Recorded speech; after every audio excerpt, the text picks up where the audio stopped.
Good morning, everyone. My name is Damian Williams, and I'm the U.S. Attorney here in the Southern District of New York. Today, I'm announcing the unsealing of a 3-count indictment, charging Sean Combs with racketeering conspiracy, sex trafficking, interstate transportation for prostitution.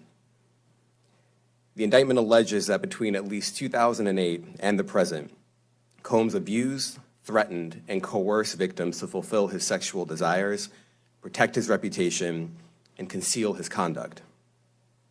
As alleged in the indictment, to carry out this conduct, Sean Combs led and participated in a racketeering conspiracy that used the business empire he controlled to carry out criminal activity, including sex trafficking, forced labor, kidnapping, arson, bribery, and the obstruction of justice. Let me say a little bit more about the charges. The indictment alleges that Combs abused and exploited women and other people for years, and in a variety of ways. As alleged, Combs used force, threats of force, and coercion to cause victims to engage in extended sexual performances with male commercial sex workers, some of whom he transported or caused to be transported over state lines. Combs allegedly planned and controlled the sex performances, which he called freak-offs, and he often electronically recorded them. The freak-offs sometimes lasted days at a time, involved multiple commercial sex workers, and often involved a variety of narcotics, such as ketamine, ecstasy, and GHB, which Combs distributed to the victims to keep them obedient and compliant. As alleged, when Combs didn't get his way, he was violent, and he subjected victims to physical, emotional, and verbal abuse so that they would participate in the freak-offs, and that Combs hit, kicked, threw objects at, and dragged victims, at times by their hair. On one occasion in March of 2016, that conduct was captured on video and later reported in the media. Specifically, Combs kicked, dragged, and threw a vase at a victim in a Los Angeles hotel when the victim was attempting to flee.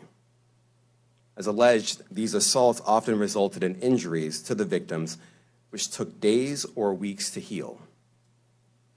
In addition to the violence, the indictment alleges that Combs threatened and coerced victims to get them to participate in the freak-offs. He used the embarrassing and sensitive recordings he made of the freak-offs as collateral against the victims. And the indictment alleges that he maintained control over the victims in several ways, including by giving them drugs, by giving and threatening to take away financial support or housing, by promising them career opportunities, by monitoring their whereabouts, and even by dictating their physical appearance. Because of all of this, the indictment alleges that the victims did not believe they could refuse Combs without risking their security or facing more abuse. The indictment also alleges other acts of violence undertaken by Combs and others, including violence against witnesses to his abuse, kidnapping, and arson. The indictment alleges that on more than one occasion, Combs carried or brandished firearms to intimidate and threaten victims and witnesses. Now, Combs did not do this all on his own. As I mentioned, Combs has been charged with RICO conspiracy.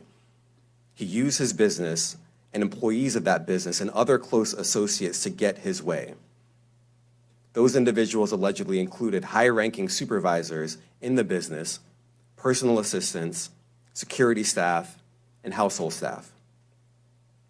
The indictment alleges that those individuals facilitated the freak-offs. They booked the hotel rooms and stocked them with the supplies, including drugs, baby oil, personal lubricant, extra linens, and lighting. When the hotel rooms got damaged, they helped clean it up.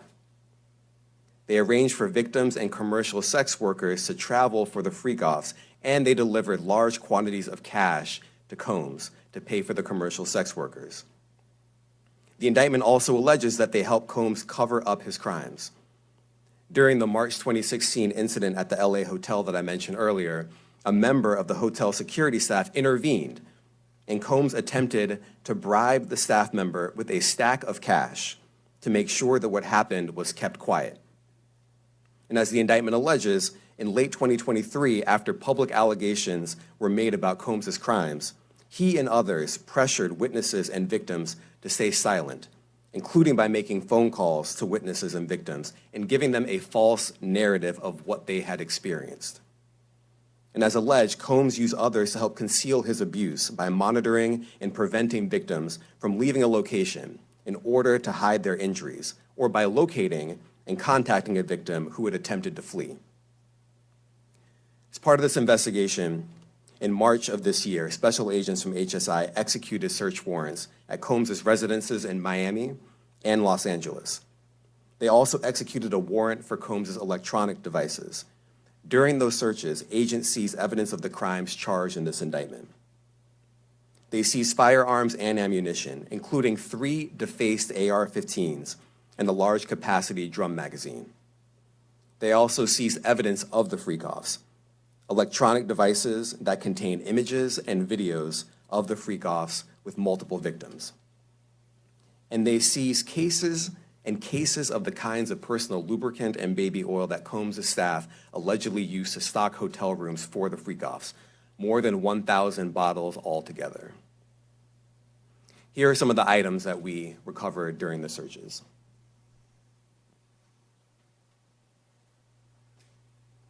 As you can see here, this is a drum magazine, large capacity, and it contains, I believe, 59 rounds.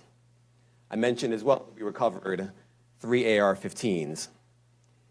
This is a close-up shot of one of the AR-15s, and you can see right here the serial number has been thoroughly defaced. Another picture of more ammunition and parts of 2 AR-15s right there. Now, I want to be clear about 2 things. First, this office is determined to investigate and prosecute anyone who engages in sex trafficking, no matter how powerful or wealthy or famous you may be. No one should doubt our commitment on that. A year ago, Sean Combs stood in Times Square and was handed a key to New York City. Today, he's been indicted and will face justice in the Southern District of New York. Second, we are not done. This investigation is ongoing, and I encourage anyone with information about this case to come forward and to do it quickly. Anyone with information can call 1-877-4-HSI-TIP. I want to express my deep appreciation for the victims and witnesses who have used their voices and helped bring this criminal conduct to light. We would not be here without them. I also want to thank the dedicated case agents on the HSI Trafficking in Person Squad in New York. They have been with us since day one and have worked tirelessly on this investigation.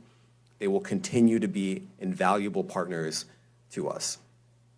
I also want to thank the incredible agents and analysts from SCNY who have also provided tremendous assistance on this case. I'm deeply grateful for their continued work. And finally, I want to thank the outstanding career prosecutors from SCNY who are handling this case. Meredith Foster, Emily Johnson, Chrissy Slavic, Madison Smeisler, and Mitzi Steiner, and their supervisors, Jamie Backleeper and Jacqueline Kelly. They are members of the Civil Rights Unit in our criminal division. We created the Civil Rights Unit when I became U.S. Attorney. I am deeply proud of their work on this and so many other cases. I'll now take some questions. Aaron Katursky, ABC. Thanks, Nick. Damian, thanks. The indictment describes aggressive, open, violent, hedonistic abuse that you say was recurrent and widely known. Why did it take law enforcement so long to intervene? How many women were victimized by Sean Combs, and how many others were involved? Look, our investigation is ongoing. We are committed to bringing justice to everyone who's been victimized by the defendant. I can't tell you why it took so long. I think the better focus is on the fact that we are here today. And we are committed to making sure that justice is done. Next question. Thank you. Julia Ainsley, NBC. Thank you for doing this. You said we are not done and that Combs did not do this alone. Do you foresee that there could be other charges related to this case? I'm not taking anything off the table. Janet Fisher, Newsday. What's the difference between the sex trafficking and promoting travel for the purpose of prostitution? Well, there are different crimes with different elements. I don't think we should get into the nitty-gritty of the legal discussion right now, but the sex trafficking, we believe, they're all serious offenses, but the sex trafficking conduct carries some significant penalties, and we are gratified that we were able to bring that charge. Is one more coercive than the other? I'm not going to be able to get into that, but you can look it up, and yes, sex trafficking, especially when it involves coercion or force, is a very serious crime, and it carries significant penalties. Good afternoon, Darla Miles, ABC 7 New York. Thank you for this press conference and for the details. 2 questions. In context of this indictment and the information that was presented to the grand jury, are you able to clarify the number of victims? It's mentioned plural in the indictment, but can you specify the number of victims just for this particular indictment? And secondly, can you provide details about the alleged arson? Unfortunately, I'm not able to provide either. The number of victims, you are correct. We are intentional in saying multiple. The details of the arson incident are limited to what we have in the indictment and also the detention letter that we filed, which contains more details than the indictment does at various points, but we don't have anything more beyond that. Next question. Lynn Tran, CNN. Are any of his accomplices or associates under investigation? And additionally, could he face any more charges? So the investigation is ongoing. That means both as to him and to anyone else who we believe committed the crime with him. Next question. Juliet Papa. Hi, good morning from 1010 Wins. Any indication that some of the women or victims here were imprisoned in his residences, and did he have locations where he kept them, and were not allowed to leave? And also, he's indicted here, although there were searches and raids in LA, Miami. Why in New York? Well, I'm biased. I'm the U.S. Attorney in the Southern District of New York. I think that we have an outstanding track record of bringing some of the most impactful, sprawling, complex, difficult sex trafficking, human trafficking, labor trafficking, you name it. The Southern District of New York can do it, and so we're very proud of that. And so the scope and complexity of this investigation isn't something that we ran from. It's something that we embrace, and we will continue to do that. As to your question about whether he imprisoned anyone, all I can say is that, I mentioned this March 2016 incident where something was caught on video where a victim was attempting to flee, and there was violence that was associated with it. Was that at the residence or a hotel? That was at a hotel. Matthew Lee, Inner City Press.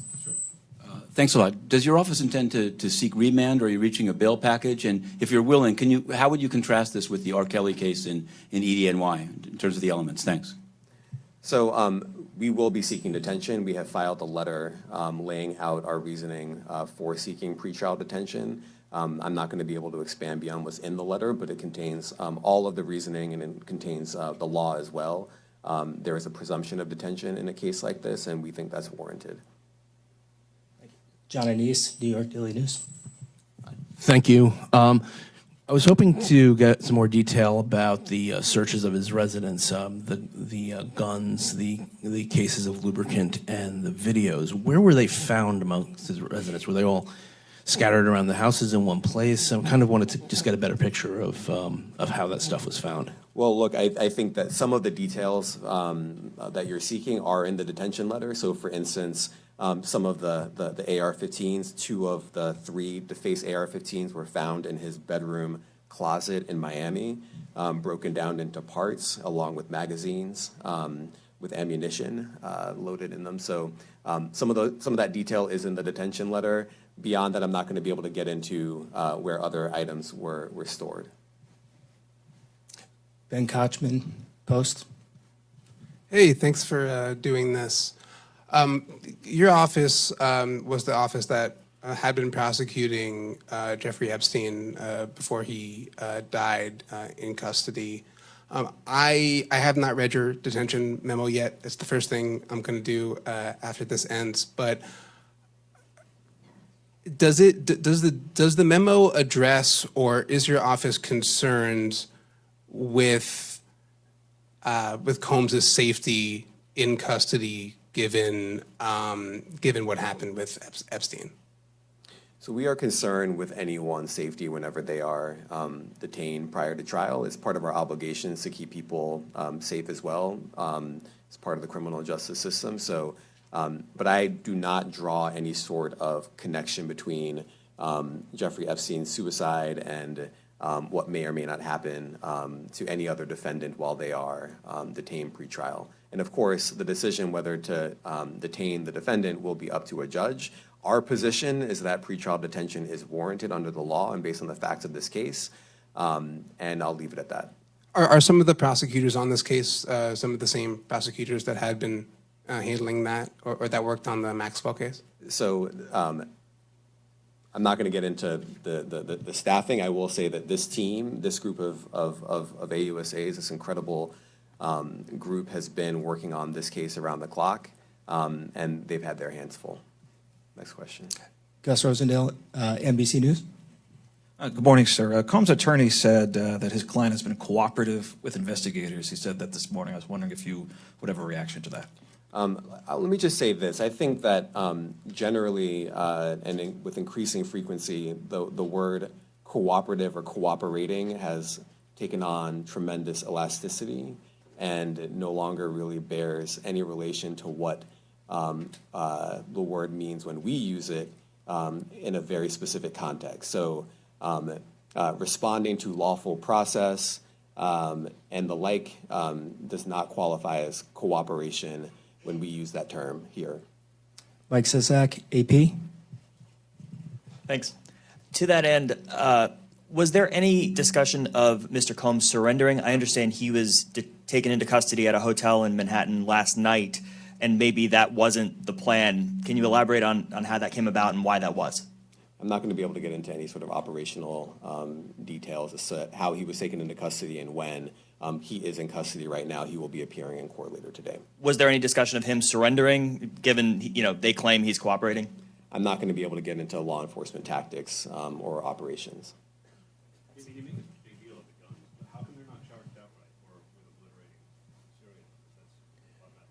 Well, I can't get into the charging decision. It is very meaningful to us that weapons were possessed, as we allege in the indictment. Part of the reason why this conduct was so pervasive and harmful was because victims and others didn't necessarily feel comfortable denying him his wishes, as we allege, because of the presence of firearms. I should leave it there. Thanks. Last question, Jacob Shamison. Jacob Shamsian, Business Insider. Thank you. Given that he's the sole defendant in this case and that you allege he's part of a conspiracy that involves members of his companies, do you anticipate a superseding indictment that bring allegations against other members of his companies or other co-conspirators as well? Again, I can't take anything off the table. Anything is possible. Our investigation is very active and ongoing. And I think a lot of you who cover this office know that when we say such things, that developments are certainly foreseeable, but I cannot predict them sitting here today. All right, thank you, everyone. Thank you.